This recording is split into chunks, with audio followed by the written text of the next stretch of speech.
All right, you guys, here we go. Section 2.2, Part 2.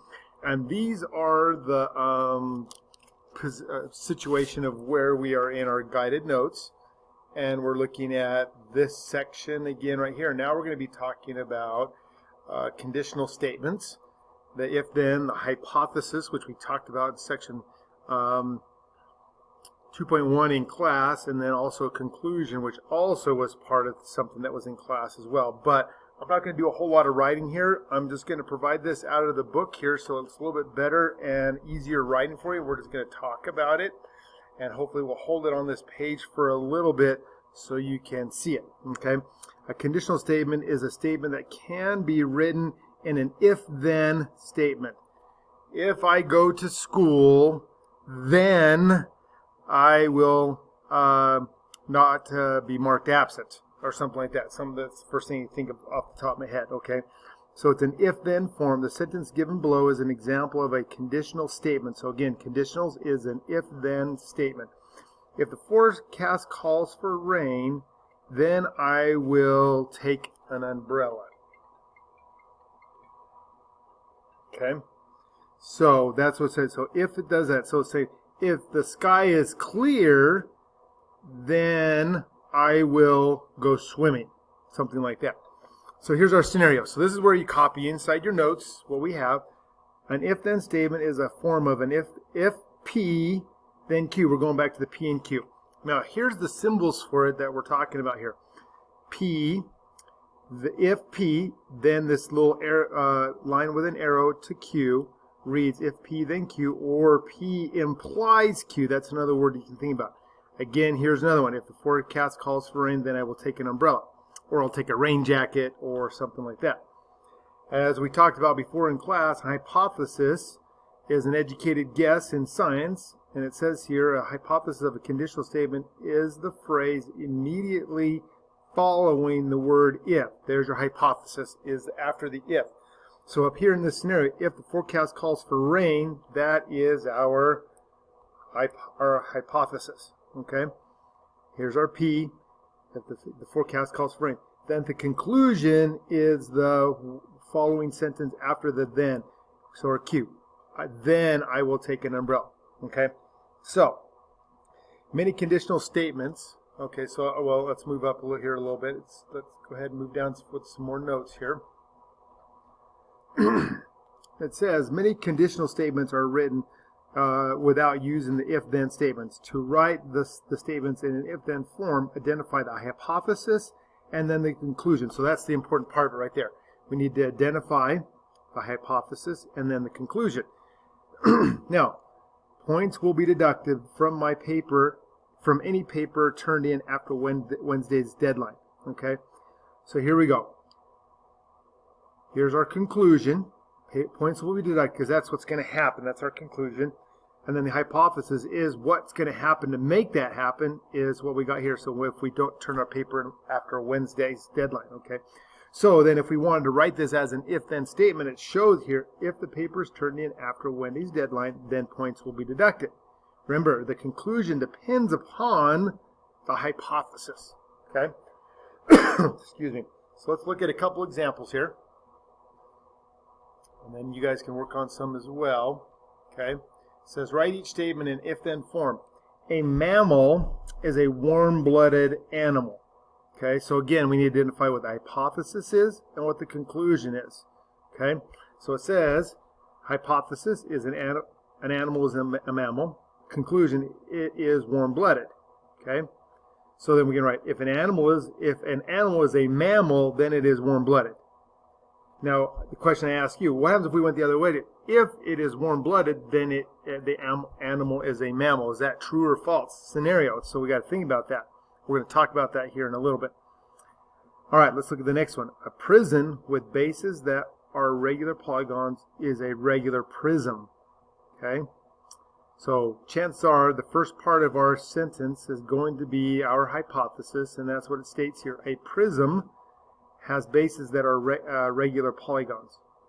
And then the conclusion, it is a regular prism. So then we write it as, if a prism has bases that are regular polygons, then it is a regular prism. All right, so here's a couple scenarios for you to look at and work on your own, and then we can talk about them in class when you guys get back again. 4 quarters can be exchanged for a $1 bill.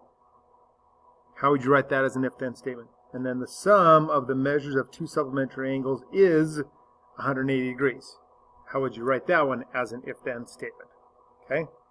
All right, let's move on to the next page here now. Okay? Look into our next stuff. There we go. Okay. Now, it says here to watch out, to be careful, and it's analyzing conditionals. Okay. If we zoom in on this thing here, it's a little bit of a hint here for you. When analyzing a conditional, do not try to determine whether the argument makes sense instead of analyzing the form of the argument to determine whether the conclusion follows logically from a hypothesis, okay? So don't try to solve the situation first, okay? Let's read that again. When analyzing a conditional, do not try to determine whether the argument makes sense. Sometimes it doesn't make sense at all. Instead, analyze the form of the argument to determine whether the conclusion follows logically from the hypothesis. That's the biggest part, okay? So, let's look at some examples here that we're talking about. Determine the truth value of each conditional statement. If true, explain your reasoning. If false, give a counterexample. Okay, so here's our situation. If you divide an integer by another integer, the result is also an integer. True or false. Or, as they state here, they have a counterexample. When you divide 1 by 2, the result is 0.5. Now, how is that considered to be a counterexample? Well, they explain it here. Because 0.5 is not an integer. Remember, the definition of an integer is that it has to be a whole number, and it can be positive or negative. Therefore, 0.5 is not a whole number, it is a decimal, and then that means the conclusion is false. Because you can find a counterexample, the conditional statement is false. If you can't, then we know that it's going to be true. So let's look at the next one. If next month is August, then this month is July. So do you think, what do you think about that? Excuse me. If next month is August, then next, so does it logically make sense? Is the hypothesis and then does it conclude the same? Then that is true. I would believe it is. When the hypothesis is true, the conclusion is also true. Because August is the month that follows July, so the conditional statement is true. Okay, let's look at the next one. If a triangle has 4 sides, then it is concave.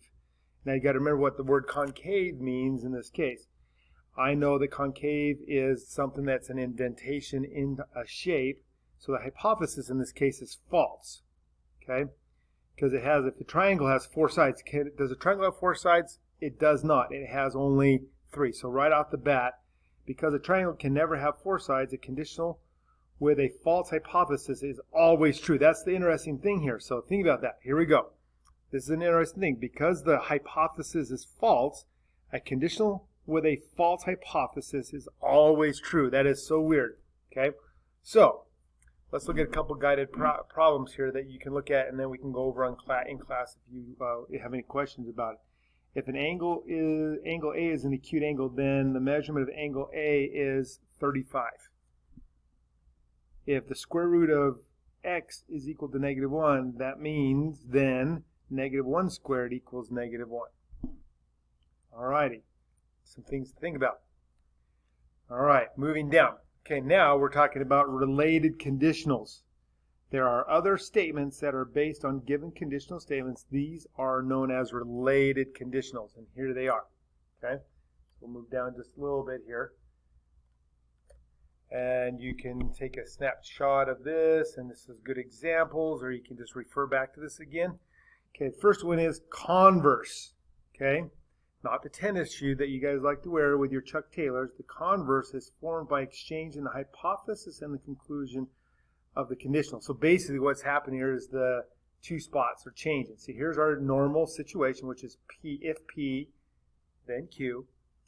Converse is if P, then, if Q, then P. So it switches around. So here's the example we're talking about. If the measurement of the angle A is 35, then angle A is an acute angle.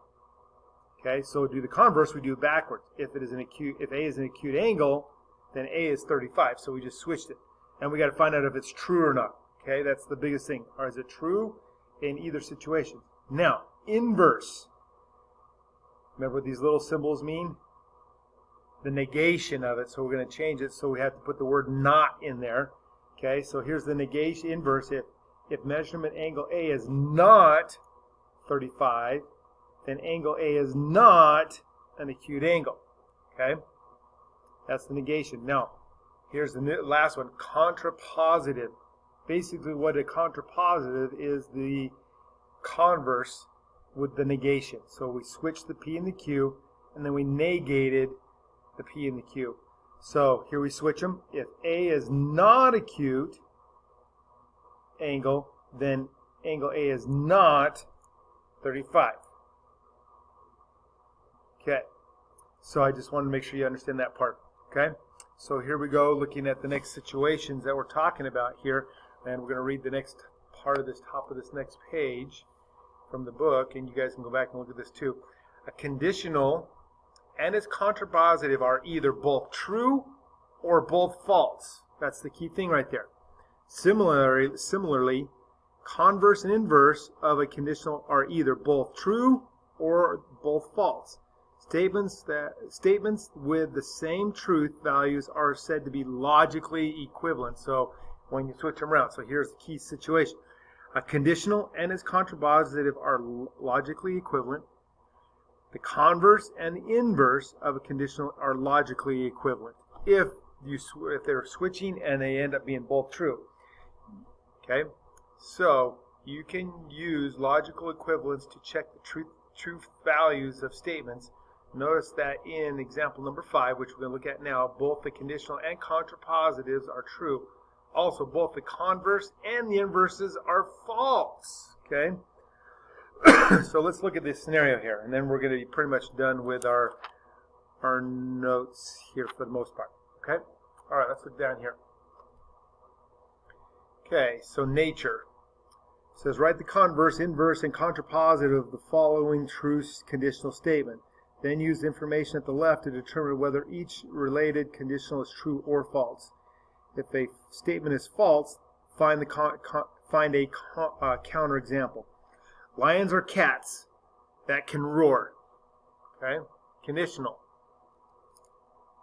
If an animal is a lion, then it is a cat that can roar. Okay? Based on the information at the left, this statement is true. Okay? If an animal is a lion, then it is a cat that can roar. So the words are pretty much the same, but a little bit different. Here's the converse. So if we switch it, if an animal is a cat that can roar, then it is a lion. Is that always true? Because I can think of a few other animals out there that are cats that are not lions, like jaguars, panthers, leopards. Okay, or even they use the word, a tiger is a cat that can roar but is not a lion. Okay, therefore the converse is going to be false. All right, now writing the inverse. If an animal is not a lion, then it is not a cat that can roar. If an animal is not a lion, then it is not an animal. So here we go again. A tiger is not a lion, but it can roar. Therefore, the inverse is also going to be false. Okay? Contrapositive. Okay? If an animal is not a cat that can roar, then it is not a lion. Based on the information at the left, this statement is true. Okay?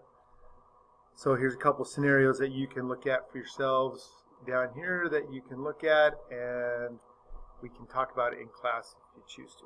All right. Quickly here, we're moving to the next page. Before we've got about 30 seconds that we want to talk about here. Is called the biconditional scenario. Okay? It says right here, if you make a compound statement from a conditional statement and its converse, then you can write it as a single biconditional statement. Okay? And here's some what we're talking about here, and we're going to go over this probably more in class since we're not going to be able to finish it right now. All right? So we'll stop for there and we'll talk about this in class. All right, thanks.